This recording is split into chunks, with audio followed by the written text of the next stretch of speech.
Headline News, I'm Holly Firfer. Emergency management officials in Colorado call it a Herculean effort.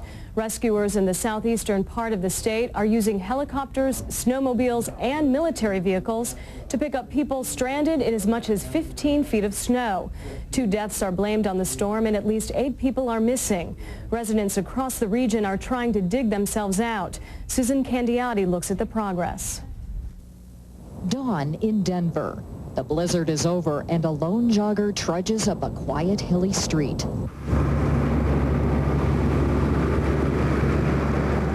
One day before commuters head back to work, metropolitan Denver is trying to dig itself out of 2 feet of snow. Traffic remained light. Major thoroughfares are passable. More troublesome, a layer of ice underneath the snow. Walking wasn't much easier, but that's how some made it to the store for essentials. This is the worst I've ever seen. I've been here all my life. At least this early in the season. Commercial snowplows are getting parking lots cleared for business Monday. Oh, Roger, this doesn't look like it's too bad. Optimism from a man whose car is not only buried under snow, but broken tree branches. To have it go on, so that it was over 2 feet and that kind of thing.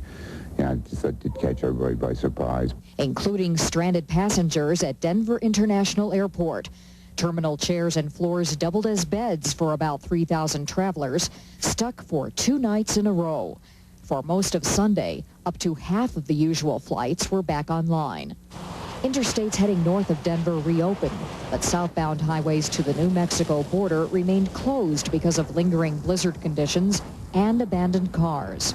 The same winter storm that slammed Colorado with up to 50 inches of snow also muscled its way into Nebraska, where one woman died in a house fire caused by an unattended candle. Back in Colorado, Governor Roy Romer flew over the worst-hit areas to assess where help is needed. With temperatures forecast to reach the 50s this week, there is some concern about flooding, but bigger worries about making sure Denver can respond more rapidly when the next blanket of snow arrives. That's what you expect when you live here. Fortunately, the Colorado Rockies didn't make it to the World Series. If you thought last week's snow flurries in Cleveland were bad, this is what baseball fans would have faced here. Susan Candiotti, CNN, Denver. Chinese President Jiang Zemin says he plans to see with his own eyes the achievements Americans have made in economic and social development. Jiang arrived in Honolulu Sunday morning. He was honored with a 21-gun salute and then greeted by more than 100 people from Hawaii's Chinese community waving American and Chinese flags. It's the first time in more than a decade a Chinese leader has visited the United States. Jiang is scheduled to tour Williamsburg, Virginia Tuesday. Wednesday, he's to meet with President Clinton at the White House. Jiang says he hopes the meeting will help the United States and China broaden their common ground. Some American politicians are skeptical.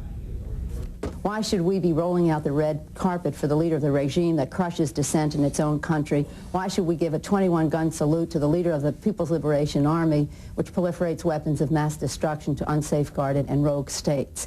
I was very disappointed in President Clinton's speech yesterday. I thought it was masterful in the way it whitewashed China's record on human rights, proliferation, and trade. I said that he tried to cover up the failure of his trade policy and the failure of his human rights policy by a fiction about China's cooperation on proliferation of weapons of mass destruction. It simply is not so.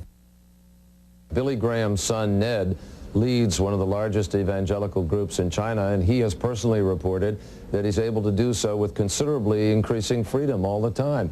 There's a huge amount of religion practice there. Is it somewhat restricted? The answer is yes. Has there been some discrimination?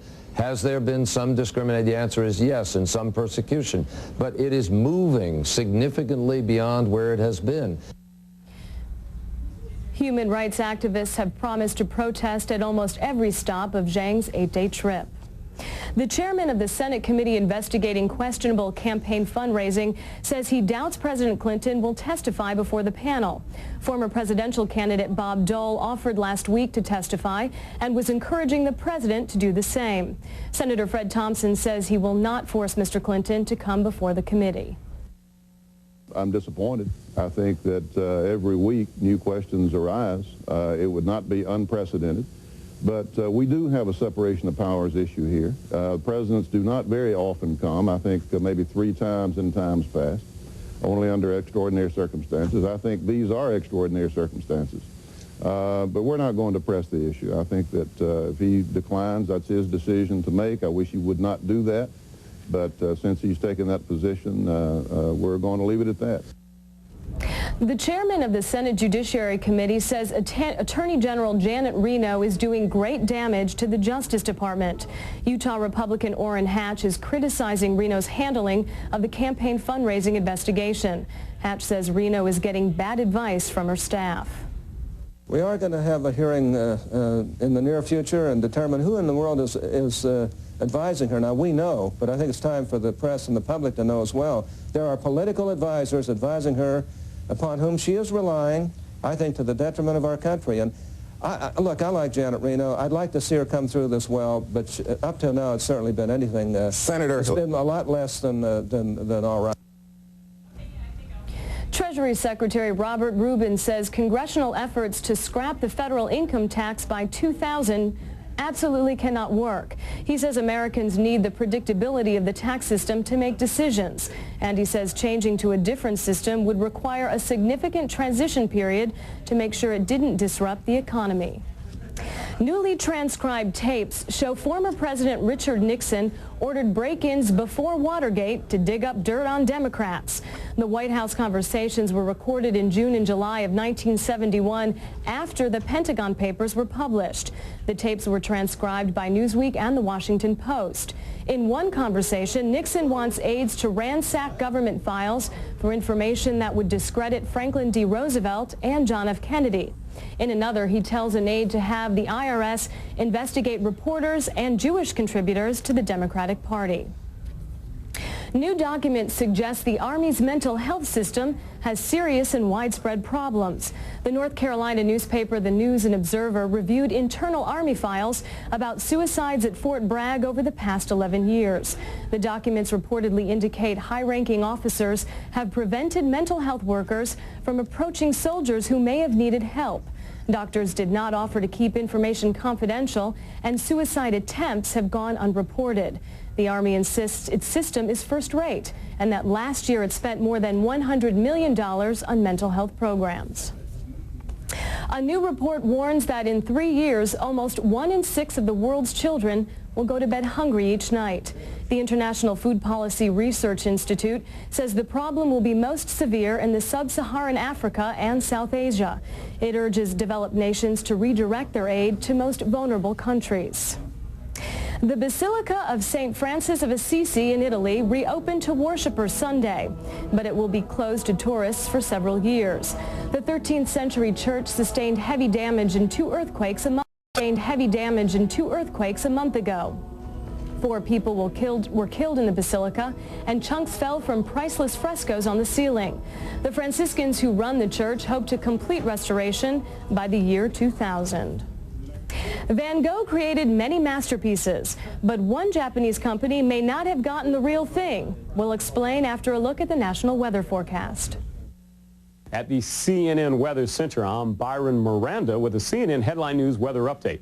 There's that area of low pressure and frontal system I've been talking about since Friday. It is now bringing some light snow and will bring some light snow from the Midwest towards the interior section of the Northeast. I suspect you might see 1 to 6 inches of snow in the interior section of the Northeast in the best lake effect areas. Down in the Southeast, more thunderstorms in the forecast during the morning hours because of that frontal system. Pretty unstable atmosphere through the Southeast, but as that front progresses off the coast, high pressure will set in. Winds out of the northwest, clearing skies for the Gulf Coast all the way back towards the southwest. Quiet in the Pacific Northwest, but Seattle and Portland, you have a little rain in your forecast. That's a look at your CNN Headline News weather. The Florida Marlins are the new World Series champions. They defeated the Cleveland Indians by a score of 2-3 in the 11th inning of Game 7 of the World Series. Cleveland jumped to an early 2-run lead at Miami's Pro Players Stadium, but Florida slugger Bobby Bonilla blasted a home run in the bottom of the 7th inning, and Craig Counsell tied it with a sacrifice fly in the bottom of the 9th. The Marlins went on to win their first World Series championship 4-3. We'll have game highlights later in Headline Sports.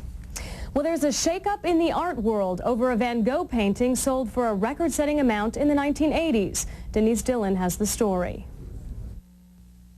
Vincent van Gogh, one of the great masters of the 19th century, once told his brother, both his confidant and creditor, "I'll give you back the money or I will give away my soul."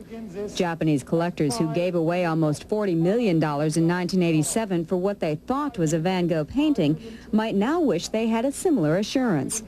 The London Sunday Times, citing a year-long study by art expert Geraldine Norman, says some of the world's most famous paintings, all credited to Van Gogh, might really be fakes. The study indicates that Sunflowers was actually painted by Claude-Émile Schupanecker, a struggling French art teacher who left his mark in the history of art in a not-so-glorious way. Schupanecker is known in the world of art collectors for having copied dozens of Van Gogh's paintings, a fairly common practice at the turn of the century. There is an irony that the artist who was unable to sell his own work, his work was very soon faked because of the high prices that they commanded. The study's findings are not the first to question the authenticity of Van Gogh's paintings. Works such as The Garden at Auvers, the Arlesienne, and Dr. Gaucher are also under suspicion. Many were in Schupanecker's collection and only emerged when Van Gogh's paintings started fetching higher prices. Even so, it's unclear if the new evidence will have any impact on the current art market. The fact is, anyone who's paying the large sums of money which Van Gogh costs, is going to look very closely at the authenticity of the picture. And they would have done in the past, and they will now. So I don't think it'll have much impact on the art market. Experts now are questioning more than 100 so-called Van Goghs, perhaps adding to the legend of a man who died in tragedy, but who left a lasting mark on the world. Denise Dillon, CNN, reporting. Next in consumer news, a sleepy town with a budget surplus has advice to wake up Washington number crunchers. Also ahead, a real-life debate over the fate of a whale made famous in Free Willy.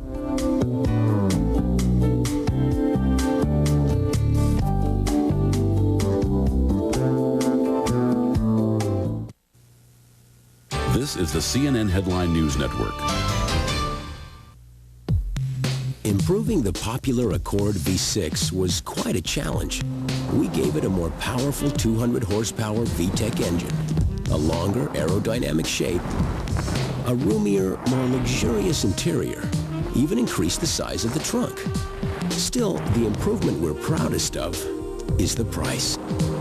It's lower, $950 lower. This is an Accord like no other from Honda. The truth is in the volumes of fine print. Initiative 676 is not about safety. 676 requires release of your private medical records simply for exercising a right guaranteed in our state constitution. It puts stalking victims at even greater risk by making them wait for permission to protect themselves. That's why thousands of law enforcement officers, responsible parents, and citizens are opposing 676. Paid for by the NRA Institute for Legislative Action. Vote no on 676. Future's bright. Why not enjoy life? The dreams inside. Head for the future in a new 98 DeVille with the North Star system. It's quick and nimble and perfect for the time of your life. Now there's a reason, and it's so pleasing for making whoopee. See your Cadillac dealer today. A forest is much more than trees. It's the water, plants, animals, and fish that make up a healthy ecosystem. At Boise Cascade, it's also our responsibility. One example is in Central Washington, where Boise Cascade and university scientists are studying the diverse habitats in our forests, so that as we plant, grow, and harvest trees, we make wise choices, like choosing not to export our logs. Instead, keeping them here to be made into products for homes in Washington State. The best-built, best-selling American trucks are built Ford tough. Get one to work hard or get one to play hard. But right now, get the best savings of the year on a 97 Ford Ranger. It's a choice thing. Pick any 97 Ranger and choose $1,500 cash back or 2.9 financing for 48 months. Then load up your Ranger with a 6-disc CD changer, 4-liter V6 engine, and shift-on-the-fly 4-wheel drive. And get $1,500 cash back or 2.9 financing. See your Northwest Ford dealer.